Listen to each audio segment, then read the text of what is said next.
On this episode of Secure Digital Life, we're going to talk about WikiLeaks. What else is anybody talking about today? It's insane. And we're going to talk about net neutrality, which sounds like two very different things, leaks, neutrality, but tune in. Welcome to Secure Digital Life.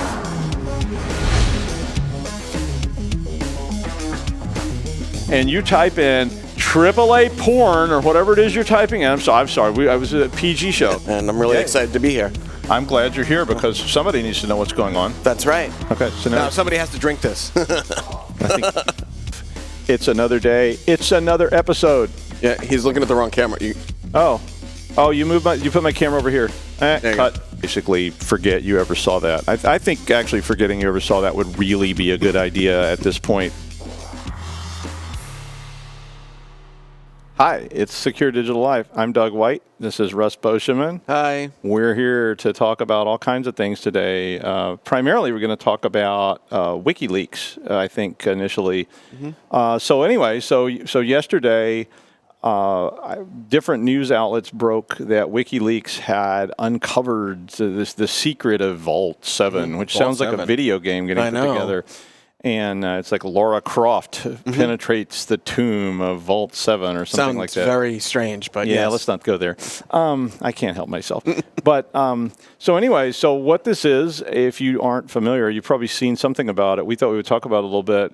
This is apparently a treasure trove of CIA, Central Intelligence Agency, hacking tools that are designed to attack all kinds of Internet of Things. And we've talked about Internet of Things, and if you've watched any of the other shows, everybody talks about Internet of Things all day. They usually say IoT, but which is what I'll say. But and so there's a lot of sort of in some camps it's like panic mode. So the Big Brother people are like freaking out because it's like, oh my God, they're watching me. Mm-hmm. So like one of the things that I saw was this thing called Weeping Angel. Mm-hmm. You want to tell them what Weeping Angel is? Weeping Angel is a reference to my favorite sci-fi show, which is Doctor Who, and it's about a quantumly locked organism that when you look at it, it stands still, but if you look away, the angel comes to life and can move. Right. So, and it kills people. So it's Schrodinger's, a Schrodinger's kind of thing. If you observe something, but not his cat because we don't know if it's dead or alive. That would be a weeping cat. But that doesn't happen. Cats don't weep. They just annoy you until you're like. I had that this morning. My cat learned a new word too. What? It says hello. Hello. Oh my God. And it's just like that's what you wake up to. So the cat's like, "Come pet me. I love you, but only as long as you pet me." And then I just want to throw up on your bed. But so Weeping Angel was a piece of this that was revealed. And they haven't revealed the whole thing. And the initial document was like 8,000 pages or something. It's this crazy giant WikiLeaks thing. So there's all this controversy about what, say, like Weeping Angel might actually do. Mm-hmm. And initially, what Weeping Angel is it's essentially a backdoor into Samsung phones. Mm-hmm. And so the idea would be that if you have a backdoor, so this is an old programming, old hacking thing. People find these. Usually, in the old days, these were things that were left.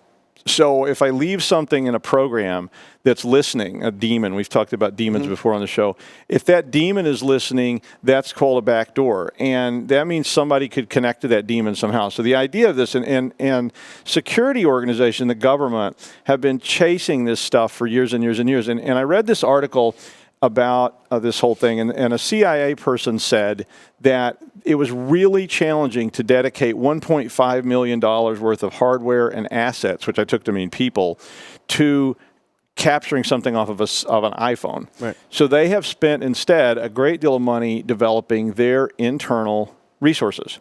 And some of this is controversial too, because the NSA, which I know you've heard about if you've ever seen movies or you've seen, Sneakers or any of these other kind of movies like we have up on the shelf here. The NSA, the National Security Administration, supposedly has jurisdiction over what is called signals intelligence.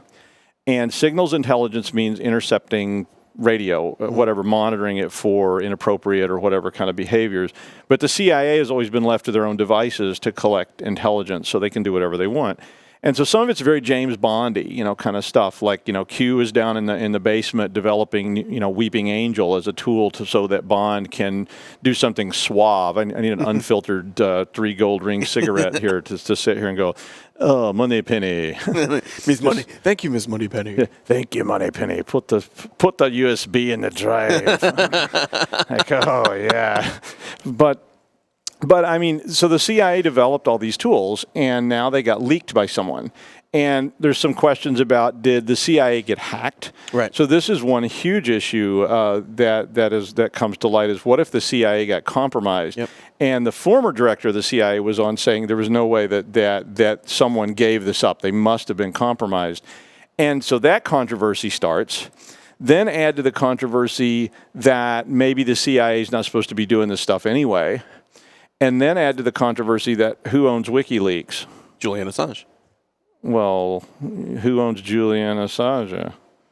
How do you say his name? Assange. Assange. L'Assange sur la banche. Assange. The Russians own him. I mean, supposedly the Russians are involved in all this stuff. Sorry, Russians. So they've got Assange. They've got Snowden right now. They have everybody. Because it's like, hey, who doesn't want to live in Moscow in the winter? Right. It's like, although where does Edward Snowden live? He lives in does he live in Russia? Yeah, supposedly, yeah. I thought he went to Brazil or somewhere. It's kind of like, well, Moscow, Brazil. It's almost the same thing. Not quite, but so Weeping Angel supposedly would allow them to actually get into the phone, and here's why that's important. So the reason that it's important to get into a phone is because on the phone, a lot of stuff could be encrypted. We did a show, and one of the shows you've probably seen already, about VPNs on your phone. Right. But if I could get on this phone in front of the VPN, so I'm actually accessing your phone through some other mechanism, the VPN won't protect you at all. I can see what you're doing. I can see who you're dialing. Or better yet, I could download your address book off the phone. And I don't know what Weeping Angel does specifically, because they haven't really released all the grim details yet. And we'll probably get maybe some of the other people on the other shows to maybe, I'll get somebody to read that 8,000-page document and write us a brief summary. And we'll do 5 minutes on an 8,000-page document later. But so that's what Weeping Angel did. And then there are a whole bunch of these things, and they all have like really cool James Bond kind of names. Yeah. So I looked at another one. Swamp Thing. Well, yeah, I looked at one called Crunchy Lime Skies. And Crunchy Lime Skies was a set of preprocessor instructions. So this is something that you use when you write a computer program. And the preprocessor instructions would essentially build backdoors into a program that got compiled. Well, the platform that this was for Unix. And so that means that if you built a program on a Unix system and that instruction set was there, they would have a great deal of access to this. So how does this get back to the Internet of Things? You want to talk about Internet of Things in that context? So the interesting that the Internet of Things, since each device, like for instance, watch or refrigerator, has its own processor, has its own chipset in it, like we had talked about in another show. Yeah, there you go, chipset. Right, chipset in a refrigerator, chipset. My car has a chipset. My phone has a chipset. So all of these chipsets are pre-programmed instructions that are sent out from somewhere wherever the chipsets are manufactured. Most of them are in Taiwan, China, but there's no global consortium that I know of that checks these chipsets or these instruction sets before they're sent out for inclusion into specific devices. Exactly. Actually, I'm going to grab this hard drive again. So if I work in a factory and I write, and each one of these chips then has instructions that are coded onto it. And this is really what this whole thing about Internet of Things that everybody keeps talking about is about. And I could literally, whether I did it with my own interests in mind, so I could just be, junior evil hacker part 35,000, and I say, I'm going to build a backdoor into this Intel chipset that I'm manufacturing in some place, and then I will have this secret. But what if a nation state did it? Yep. And So one of the things that really evolved, and you remember the show last week, we were talking about the senator's document and how the government is starting to say, well, the biggest threat is a nation state.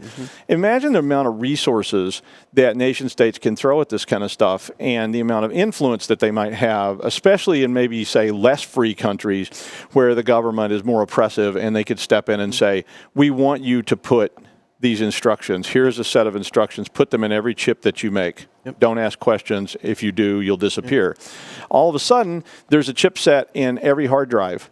There's a chipset in, like we just said, every phone, every headset. Everything's got a chipset in it. And what if you could get to that? So now this brings us to a new term that I don't think we've ever used in the show before: zero-day attack. Oh yeah, 0 day. Yeah. A zero-day attack, if you don't know what it is, it means an exploit that no one has found before. So it's not known.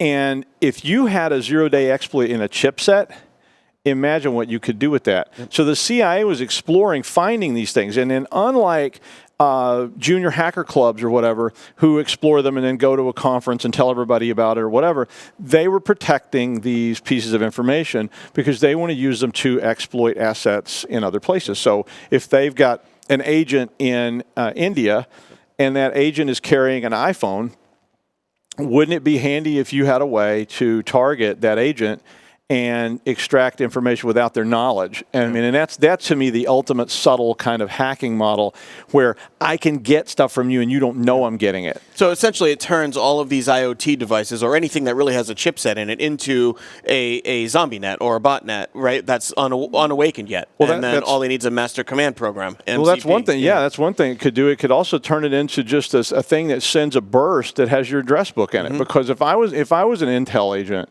and I knew there were all these bad guys in just pick some country at random, and if I could dump your address books and see who was talking to whom and what numbers they were dialing, or if I could do that. So that would be an awfully powerful thing for an intelligence agent to be able to do if they could just sit in a hotel room somewhere, jump online and nail a bunch of phones.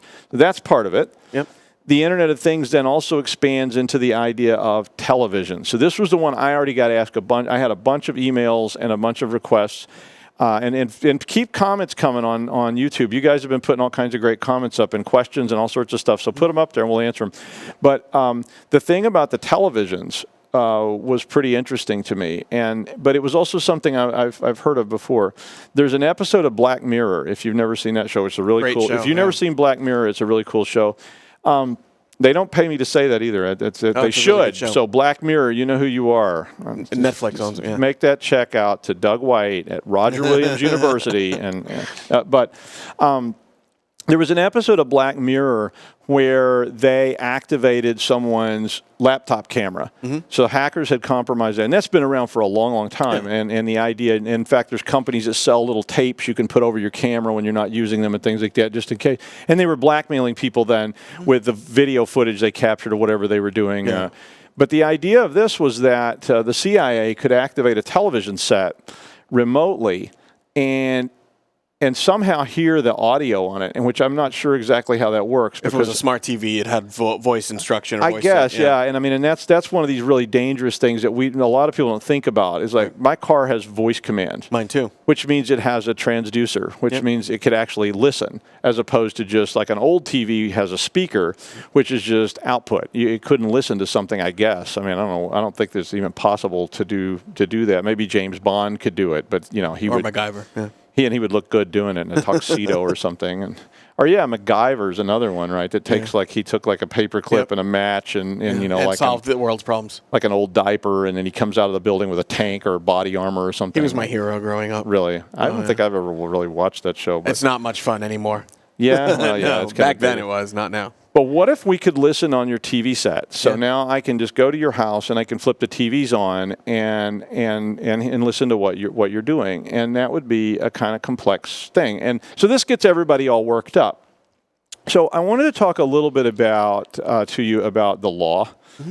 And what this means for Americans. So we're being a little geocentric here, but in the United States, and maybe you're watching this from somewhere else, and the laws are different all over the world, but in the United States, the CIA doesn't have the authority to actually investigate citizens inside the boundaries. You know, I mean, and we can always get into all kinds of wacky conspiracy theories that, oh, they're doing all this stuff or whatever. And if that's true, then it's true. But theoretically, they're not doing that to American citizens inside the United States. But there is the Patriot Act.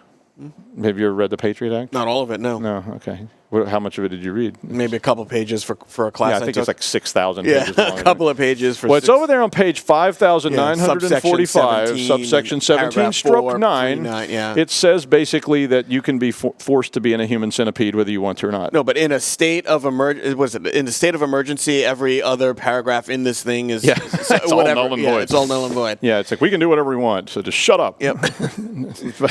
But the point is that in the United States, wiretapping, which has also been a big issue lately, wiretapping is essentially a federal crime. So if you wiretap someone, so if you're out there and you have access to these tools, don't use them because you're actually committing a huge violation. So they would theoretically need warrants that would have to be issued from federal court to actually come and effectively wiretap, because that's what this would be. This would be considered a wiretap. Now, if you're a private citizen doing it, you can get in just a lot of trouble, and the law enforcement people get in trouble too if they do it without warrants. So they would theoretically have to present evidence in court and bring all that down. So I'm not as worried about that at my house on my television, which I haven't checked for voice commands yet. So now everybody can start talking. Just go to your TV right now while you're there. Just walk over to the nearest TV that's near you and start saying, hello, are you there? Hello, and then people will think you're crazy, and it'll be amusing. Hello. Yeah, unless it talks back. There? That's when it gets back. Goes, yes, this is the CIA. Do you need help?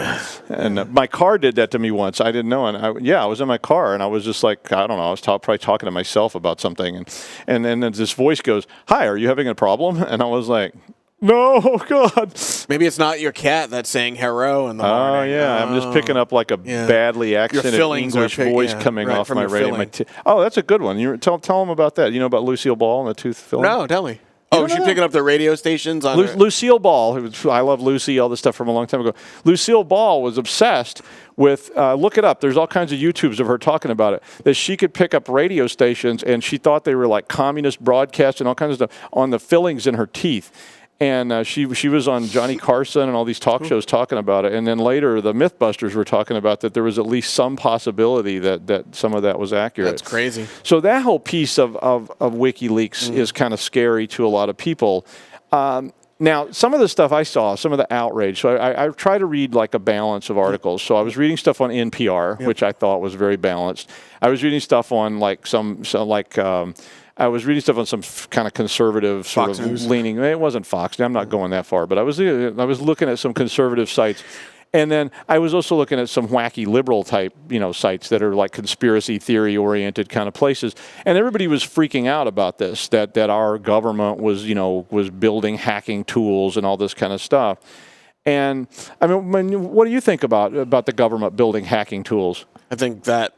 I mean, if they are doing it, which I imagine that they are, that they wouldn't let us know. I mean, I don't necessarily agree with it, but some of the crazy stuff I've seen from consumers, from non-governmental people, and surveillance and things like that, and creating devices, we don't need a government to do it. We're doing it ourselves, especially through social media, and things of that nature. We were talking about drones earlier off camera, and I mean, I think with the technologies that we have that currently exist, we are the biggest danger to ourselves.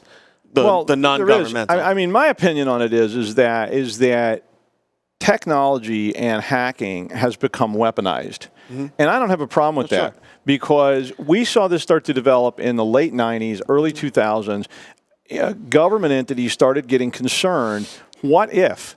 So imagine that there's a tank somewhere, a tank, like a tank with a big gun on it, and it's got chips in it. It does. Where did those chips come from? China. So all of a sudden there's a threat. Yeah. And so the government for the last who knows how long has been spending time focused on developing solutions. So this is offensive solutions. Yeah. So the CIA is in charge of getting intelligence. So their job is to go out in foreign countries and collect information about what's going on.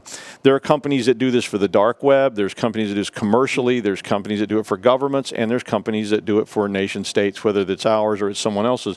So to me, me, this is spy biz as usual. I mean, these guys have been developing all kinds of wacky stuff, and if you go to the Spy Museum in D.C., you can see all kinds of wacky nonsense that they spent huge amounts of money on, from exploding cigarette lighters to, what was it they tried to do to Fidel Castro? Oh, I don't. They tried to do something to him. They were trying to poison him. And they were experimenting with like poisoned milkshakes, because I think that was the guy I'm thinking about, because he liked milkshakes, and they had like a I don't know, it was a poisoned comb or something they were going to try to plant on him, so he would comb his hair and like I don't know, go bald or something. It wasn't even like going to kill him. It was just going to make him go bald. Doesn't look like Castro anymore. Yeah, and he looks weak. He must be strong, like a bull, like milkshake. Yeah, but. So to me, the CIA has been doing this stuff and should be doing this stuff all along. So they should be developing toolkits in order to defend that's their job. And I think there's a lot of issues about privacy. And I certainly, although I'm so boring, I don't think they'd ever watch me for long. It's just kind of like they turn on the wiretap. And, when they do wiretaps, they have to listen for a little while to see if it's relevant, and then they have to turn it off. I think. I saw that on TV, so who knows if it's true.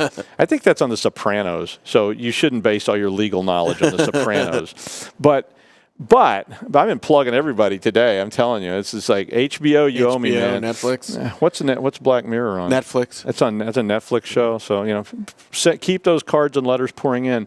But I do worry about privacy. I'm really boring, and I don't really do anything that's that exciting, and I don't care if somebody's tracking my GPS. But I also feel that is the sort of gateway to scarier things and monitoring people and tracking people. And I think that's why people get so worked up about it, because they don't want to be tracked. It's like I don't know if anyone's familiar with out there, Google Dashboard, which is if you go to dashboard.google.com and you're an Android user or a Chromebook user or any kind of Google user, it gives you a nice little breakdown of everything about you and however long you've been using Android or however long you've been doing whatever you've been doing. And I show that to my students in the SEC 100 course sometimes, and they get all freaked out. And one of my students has said, "Hey, Russ," he says, "it says I'm in Pennsylvania right now, and I'm clearly sitting in your classroom here in Providence. What's up?" I'm like, "Yeah, you have a problem, son. Your phone's either been cloned or it's check your pocket because your phone's not with you." And it's super scary. Like, they can get down to all the purchases I've bought using Google Wallet, but in a nice little dashboard interface. And I mean, part of me likes it. Yeah, I mean, me too. I mean, there's this whole thing that kind of creeps you out, but it also, you kind of like it, because I'm sitting there watching ads, and I'm seeing ads for stuff I like instead of stuff I don't know anything about. I can even tell when, like, one of my family members used my Amazon account, because it's like all of a sudden it's like, what the hell is this? Like, I don't like this. And then you get used to that. So, but do I really want to? I won't even get into what this was, but it could be exciting too. Oh, yeah. Like, look what showed up today. Yeah, Valentine's Day is coming. But at the same time, you do worry about, like, how are these things being used and what's the oversight of them. And so there has been this kind of fight between the NSA and the CIA, and all these agencies are developing these tools. So for that part of it, don't panic. Right. I think that's a lesser concern to me than how are they being implemented and how are they being used. The biggest threat, back to the U.S.-centric view, the biggest threat to the United States is the fact that all this got leaked. Yep. So now you've got your secret milkshake tool that you're going to use. That brings boys to the yard. That's exactly right. I'm out. I'm leaving. If he's going to start that. But you've got the secret exploding milkshake that you're going to take people out with, and now that the fact that you have it has been revealed, it becomes of no use. And this is true of zero-day exploits for the most part. So the minute they're found and somebody has them, Microsoft, Apple, Sony, Samsung, whomever says we're no longer vulnerable to Weeping Angel, and they release a patch. And then now the CIA is back where they started, saying, well, we have to hope we get an old unpatched cell phone. We can't take these out. And like I say, I have very mixed feelings about it, because part of me is saying we should be able to do these things. Right. I mean, you want to be able to defend your sovereignty from hostile foreign nation states, but at the same time, are those tools then going to be turned on your own citizens and used wantonly? What if they're just being used for fun? Mm-hmm. This was what, if you've seen the movie Snowden, another plug, wow, it's like We went to that, though, right? Somebody sponsor this. Come on, HBO. Snowden, the whole movie. Yeah, Russ and I went and saw it together. The whole point of Snowden was that he was concerned about the level of surveillance the NSA was doing on private citizens without warrants, without any kind of cause or anything else. So I don't know. I'll use the Hitchhiker's Guide to the Galaxy and say, don't panic and take a towel, because you can always hang the towel over your TV set. Don't forget your towel. And then they can't see you. But if they're not seeing you anyway, they're just listening. I don't know. Maybe you need some like headphone covers for your TV's like intake. But, don't do stuff in front of your TV you don't want your cats to see or whatever. I don't know. But so next time. Or kill your television. Next week, Russ is going off to Stonehenge. Yeah, he's never getting back in the country either. After this show, you wait. I'm out. I'm done. Those cavity search guides are out. And I'm ready and willing, babe. They're intrusive. But nevertheless, I will be here, and we will talk about net neutrality and start talking about how to neutralize yourself on the interwebs. Because I'm going to talk about Proton Mail, and I'm going to talk about Tor and some of these kind of tools, and I'll do some demos so I can show you how to set those things up if you want to use them and further lower your online profile. But a lot of this is hard to do at this point in history. I mean, if you want to be functional, you can go off the grid and grow a big long, beard and get your shotgun and sit on the front porch and wait for night. Damn kids! Wait for dawn. We just got to survive till the sun comes up. But or you can continue to use social media and function in the world and maybe be monitored by someone. So I don't know. It's kind of scary, but we'll talk about that next time. So in the meantime, thanks, Russ, for being here. Thanks, Doug. Thanks, everybody, for watching. Keep watching. Keep sending those comments in. Yep. We'll see you next time on Secure Digital Life. Peace.